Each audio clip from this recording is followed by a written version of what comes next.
Good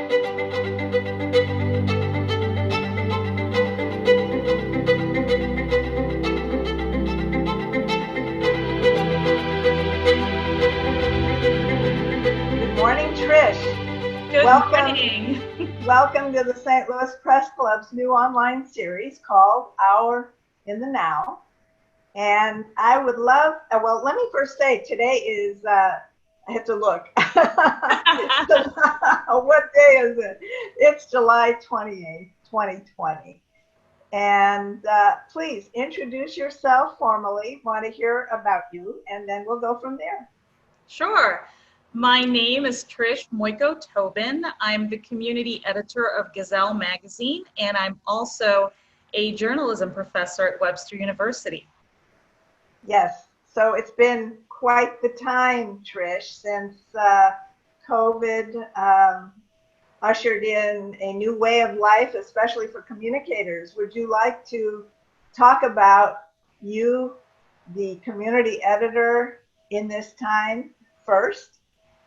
Sure. Well, one thing about the staff at Gazelle Magazine is we were actually trying to find out ways that we can reach more people outside of the parameters of print.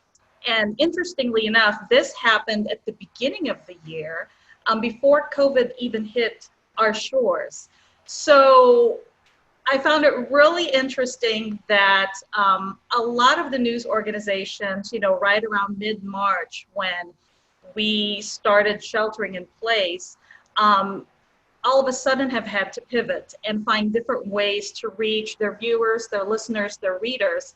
And so at Gazelle Magazine, it was really strange, but it was a blessing for us that we were positioning ourselves to actually hit the digital aspect of Gazelle Media earlier. And so in that way, we were able to position ourselves quite quickly in terms of really knowing how to hit our audiences digitally and through social media. So we've been very, very fortunate that way. Mm-hmm.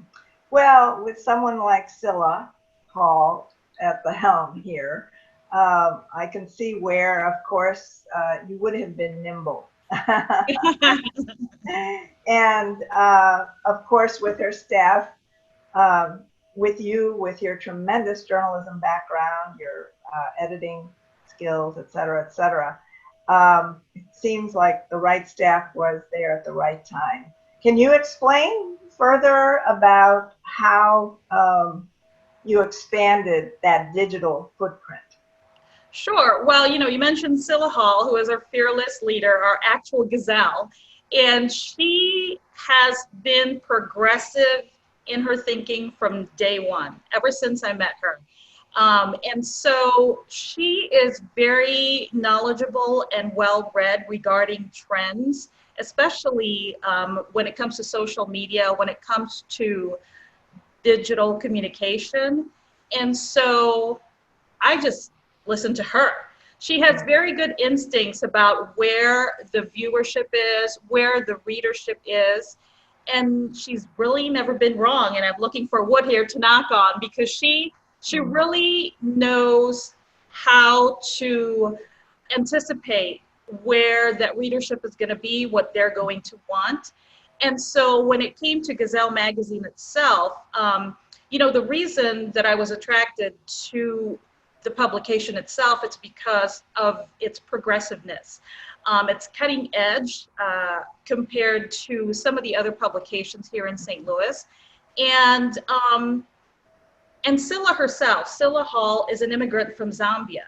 Mm-hmm. And so as a fellow immigrant, I felt that kinship with her. And so there was also another way for Gazelle to separate itself from the rest, because we have this diverse staff and of women leaders.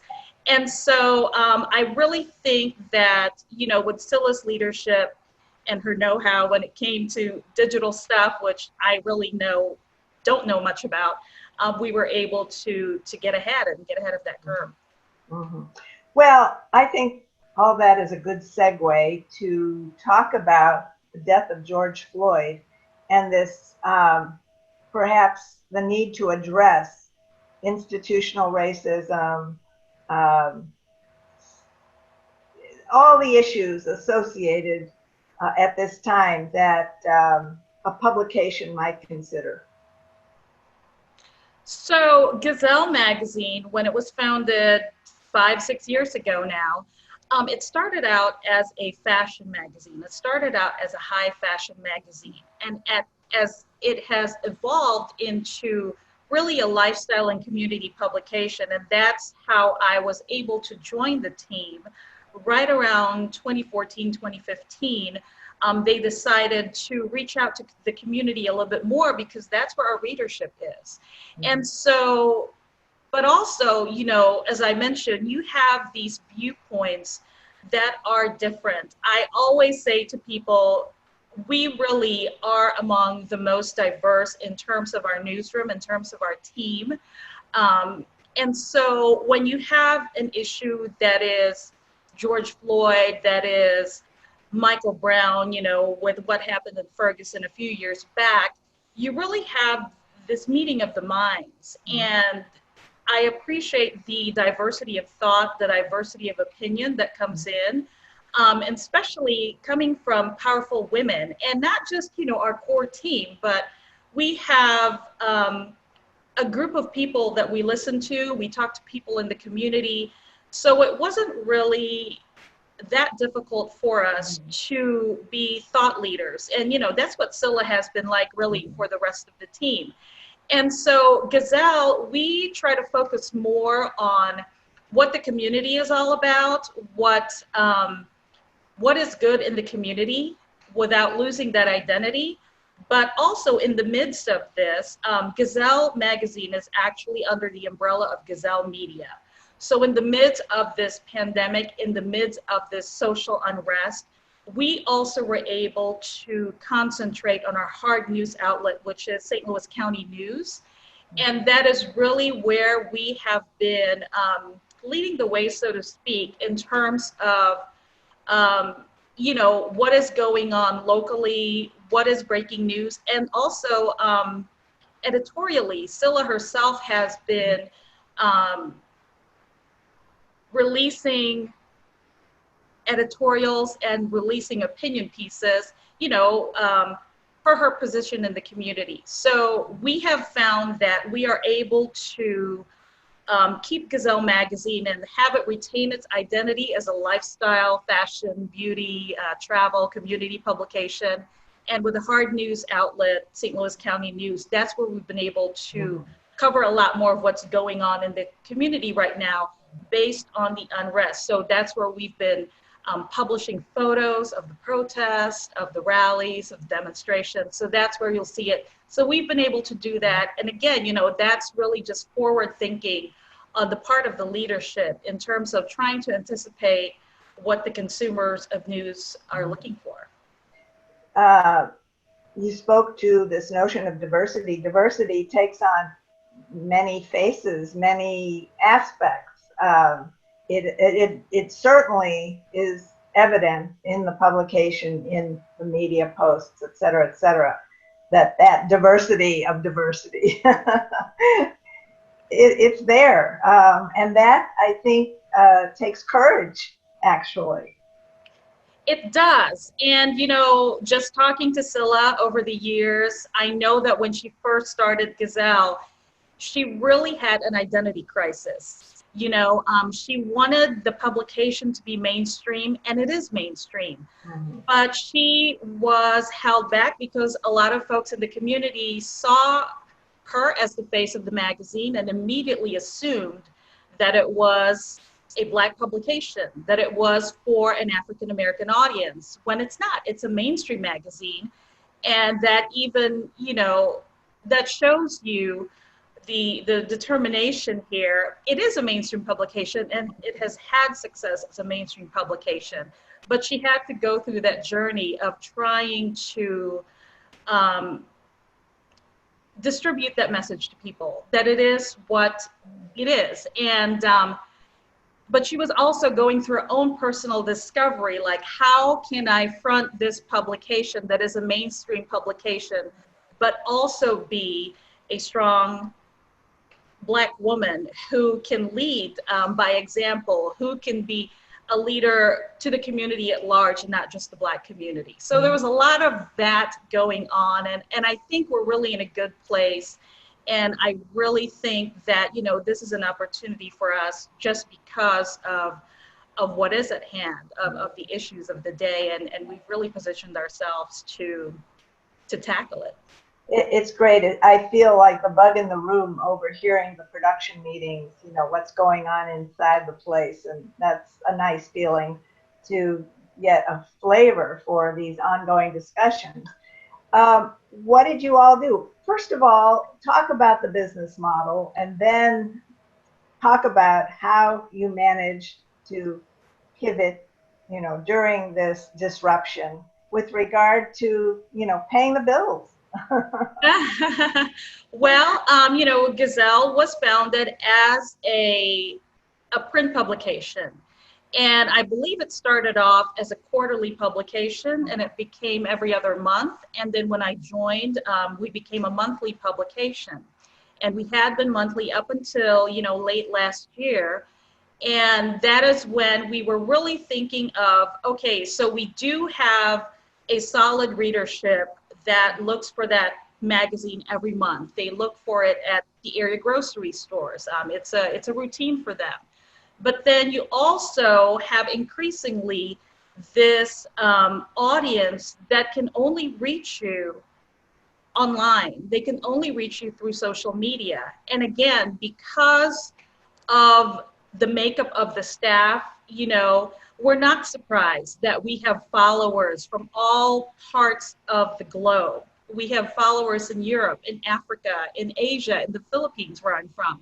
So we have to think of ways to reach that audience as well, but to focus on the fact that, you know, Gazelle Magazine, the hard copy, concentrates more and focuses more on the community here where we are, and then try to think about ways to reach a global audience online and through social media. So the model for that is, you know, it requires a bit of creative thinking. So you really just have to have a staff in place who know what kind of content is good for the print product, and then a staff in place who knows how to determine what kind of content that you can cull from the print product that will be good for a wider audience. Because we found that, you know, our digital reach has really been exponential, you know, just over the years. And you ask about since the pandemic, you know, we've seen that a lot of our advertisers just are really surviving, trying to survive.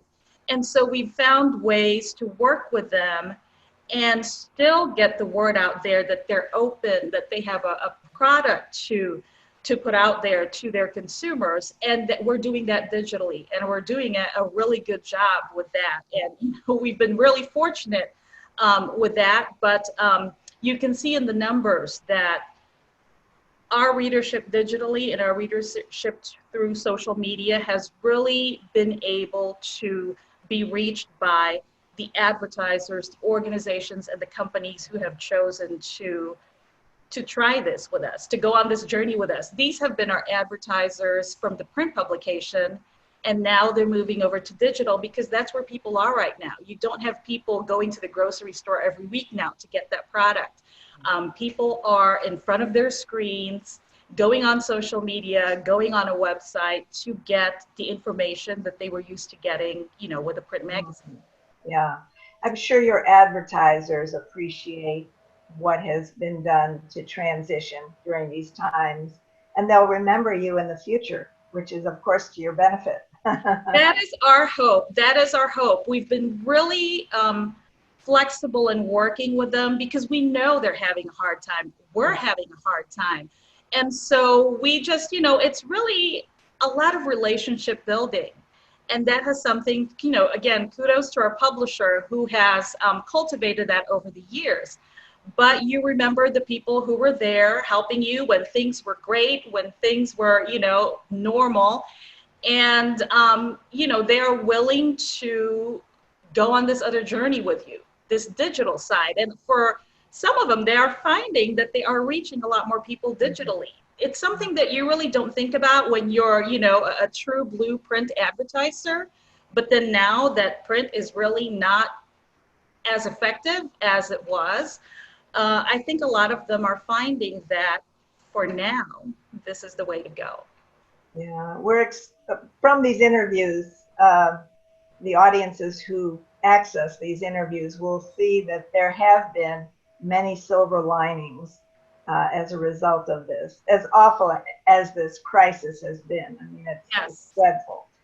But one other thing with regard to your community outreach, what are you sensing is on people's minds lately? Or maybe what are they trying to do to keep all this, crisis off their minds? Well, I think I'm just thinking what's on my mind, and that's probably reflecting in what's on the minds of my neighbors, my friends, my family members, and, colleagues and everyone else. I think people are just anxious. They want for this to be over, and yet, don't really have the solutions for it. And so that was another thought that we kind of thought about when we were beginning to start working from home, as a team from Gazelle Magazine, Gazelle Media. And so, one of the other ways to reach people who we were in contact with on a daily, monthly, weekly basis was to just talk to them like you and I are talking right now. So we really began to also concentrate on our podcasts.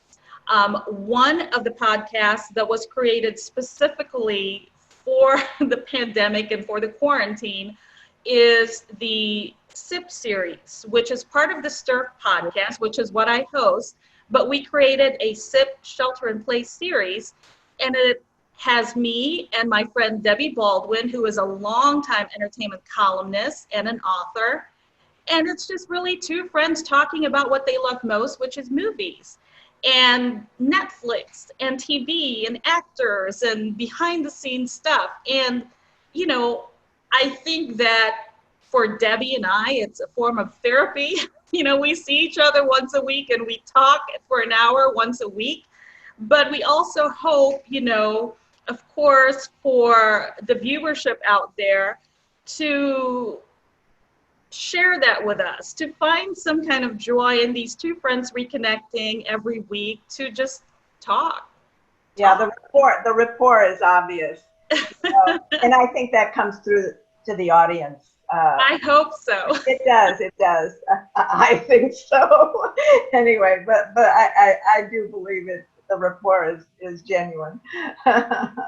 So let's now pivot to you, Webster University professor of journalism. So pivoting in the time of this tremendous disruption, and I will note that I'm on the faculty as well, so I've been behind the scenes watching as you have taken your students to new places.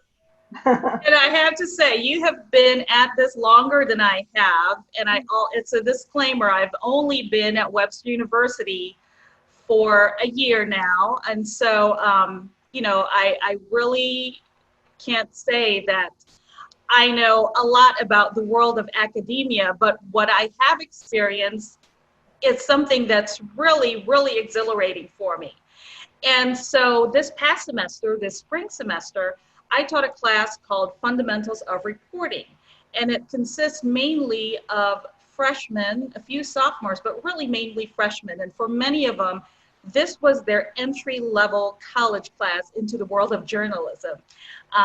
For the most part, the class, they want to go into journalism or something related, something communications related. And so what I always focus on, not just with this class, but with the newspaper production class that I also taught the past semester, Again, this is pre-pandemic.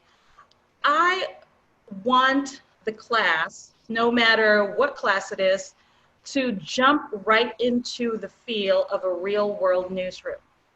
Because I've been in a position over the years to hire entry-level journalists, and one of the things that I found lacking is the fact that a lot of them don't know how to act in a real newsroom.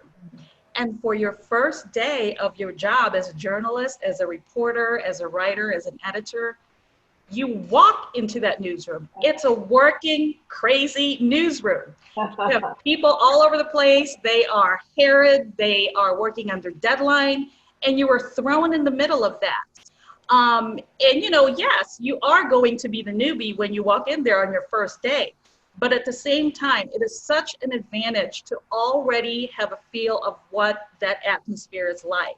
Mm-hmm. So when I started this Fundamentals of Reporting class this January, that is what our class was set up to be. We were a newsroom, and I was the news director, you know, asking them, what are your stories? What are you following? And so as part of the class, we kept track of what was going on in the news, not just locally, not just nationally, but globally. So January, February, the biggest news stories were Kobe Bryant helicopter crash. We had the Super Bowl going on. And then there was this little thing called the coronavirus that was coming out of China. I believe that was in late February when we started hearing about it. And then the following week, you start hearing that it has reached our shores. You start hearing about a case or two out west. And then the following week, there was a coronavirus case in Kansas. And so I told the class, hey, it's getting closer. And one of the students in the class was actually from Kansas. So I said, you know, there might be something about this. There's more than meets the eye, because it's getting closer to where we are. You know, it's only a 4-hour drive away now. So let's keep tabs on this. So when the class and the university as a whole went remote in mid-March, the students already knew what the virus was. The students were already following the developments. They were very well informed. So they really had positioned themselves almost as beat reporters for this coronavirus that was coming into America. Yeah, and I know from your standing, you were keeping up with Webster's, as I was. the communication that was internal, you know, to the world of Webster. So keeping tabs on that, I thought that was very interesting, and everybody was on top of everything because it was worldwide. Yes. But now you're dealing with this local situation, and you're having meetings with your students, yes? And this was all through Zoom? Yeah, so we had to take the class completely online, and we were meeting, as you and I are meeting now, via Zoom. And so one of the biggest parts of the transition to online was, you know, to keep that momentum going. They are all colleagues who belong to the same newsroom. And so they were challenged to keep that professional demeanor up, even though they may be in their pajamas eating breakfast, you know, when we meet for class. But one of the things that it was kind of like a light bulb idea almost was that, you know, hey, we are seeing these daily briefings from the White House where, you know, national correspondents, White House reporters were covering on a daily basis. Now, what's going to prevent you, the class, from covering it like those reporters are covering it? Because as many of us saw, there were only maybe like less than a dozen reporters allowed into the White House briefing room. So you know, that's not, there's a lot more. There's hundreds of reporters covering the White House on a daily basis. Yeah. So where are all those other reporters? So I challenged the class to think like a White House reporter. You are on the same level here as the White House reporters who are watching this briefing remotely, who are watching it on a video stream. So think like one. What would you ask the president? What would you ask Dr. Fauci? you are on the same playing field now, and it's up to you to try to figure out what's going on here. That's tremendous that you empowered them.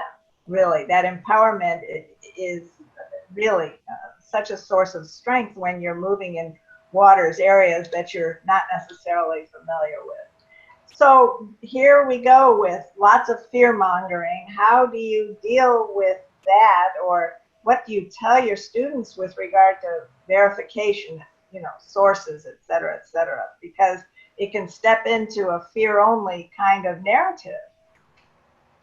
Well, one of the things that when this whole outbreak began, I assigned them to make sure that they start following 5 news sources. And these are sources that they shared with the class on a daily or on a regular basis when we would meet, because every time we met, they would tell me what they found to be the latest development in the coronavirus story. And I would ask them, well, who were your sources? And then we would go back and forth and discuss. And it was my hope that through this, they were able to determine which news outlets and which news sources were legitimate.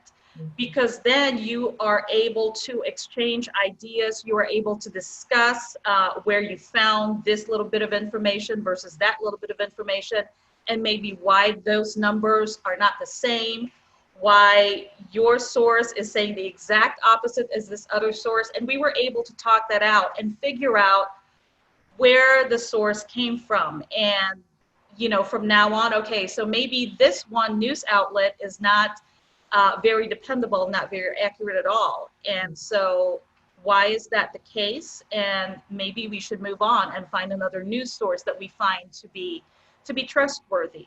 So there was a lot of that going on the latter half of the semester, just trying to figure out, how they, as students of journalism, can become better consumers of news.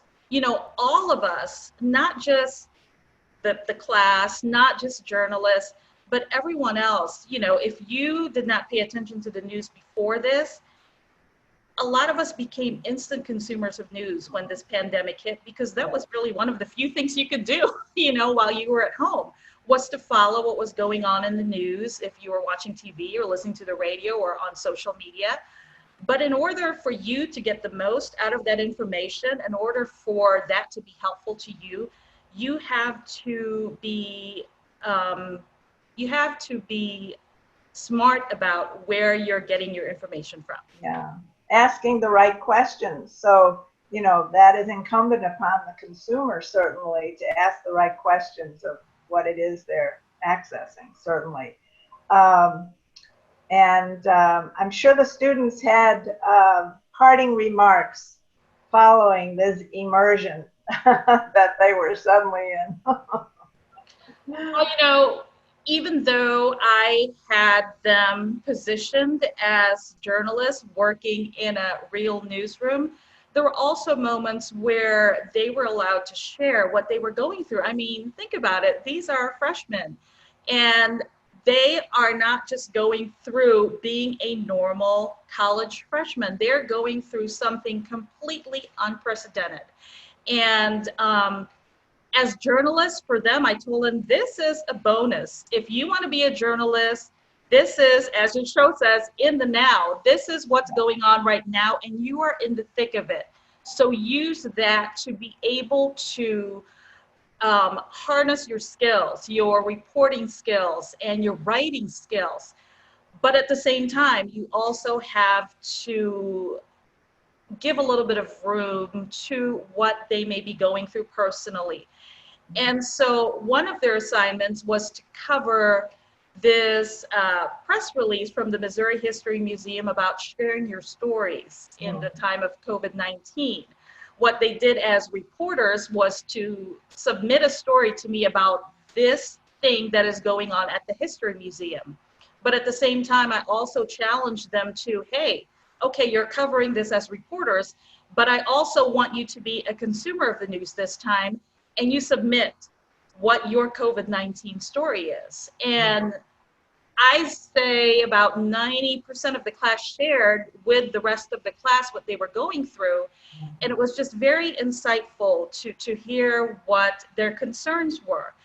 And one of them who really stood out to me mentioned the fact that, okay, so we're having this community submission almost for this initiative at the History Museum. And he said that I worry about the inclusion part, because for a lot of our underrepresented communities, they don't even have access to computers, let alone Wi-Fi and all of that. How will they know that the organization, the History Museum, is even seeking entries? So how do we get the experiences from the underrepresented communities when the news is not even reaching them, where this call for entries is not even accessible to them? So are you telling me that you're only going to get submissions from people who have a computer, from people who have access to a phone, from people who have access to social media? So that was a discussion that took a really long time, and he did have a point. He did have a point. So I really appreciate the fact that they were candid with me. A lot of their concerns centered on just access, from communities that are underrepresented, and also for people who have less than they do and who are suffering, people who, who are just not able to get the basic necessities, people who will find themselves without a job, people who will find themselves, just having harder challenges during this pandemic. Yeah, these are wonderful anecdotes, Trish. Really happy to hear those. Gives us hope that the journalists of the future will, gain that trust and have that compassion, certainly, that seems to be among those students you taught this past semester. One last thing about their feelings about the death of George Floyd. I mean, that had to have come up in some kind of conversation during classroom time. Well, actually, I think those events happened after May, but you could sense that in them, just in general, in terms of the talk regarding diversity, in terms of the talk regarding what happened in Ferguson, a lot of them, with some of their writing assignments, they were still affected by what happened in Ferguson, 6 years ago now. Right. And I had been able to touch base with a few of the students. I also am advisor for the Webster Journal, which is the on-campus newspaper. And some of them were in high school when Michael Brown and Ferguson happened. And so they have that to compare to what's going on with the protests now. And actually, a couple of the photography students have been attending the protests going on in the city and in the county and have been documenting it by taking photographs. And, one of them is a veteran of the Michael Brown protests, and she's been able to compare it. So, yeah, I mean, I know that it's top of mind for a lot of the students, what's happened here in St. Louis. And I think they bring that knowledge to, whenever they attend the protests or see a story regarding Black Lives Matter and all the other issues that are related to it. Certainly Ferguson helped to change the way journalism teachers teach journalism. So it's an important, I guess, point to point out. Yes. And it's evident just from what you were saying. Well, Trish, any parting remarks on your part with regard to these last 5 months or so? Anything you'd like to, how are you doing in all of this? I am doing well. I mean, all of this is keeping me busy. And again, I have been really fortunate to have the flexibility, having a job in which one can be flexible and one can be effective while still working from home. And I know not a lot of people have that. So it's really been a blessing with this whole situation. Final thought is that, you know, after this is all said and done, I really think in terms of journalism, for people in general, I think the way we consume the news will be impacted. I think this whole experience has taught us that there are a multitude of news sources out there. But also in that, I hope that, you know, people who do consume the news are a bit more discerning and a bit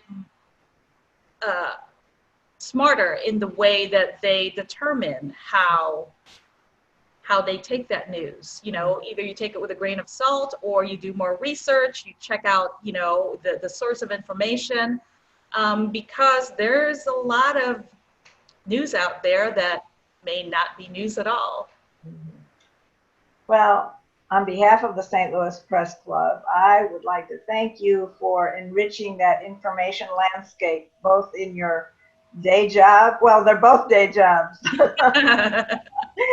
but both at Gazelle certainly and at Webster University. So thank you so much, and you have a good rest of the day, Trish. Thank you.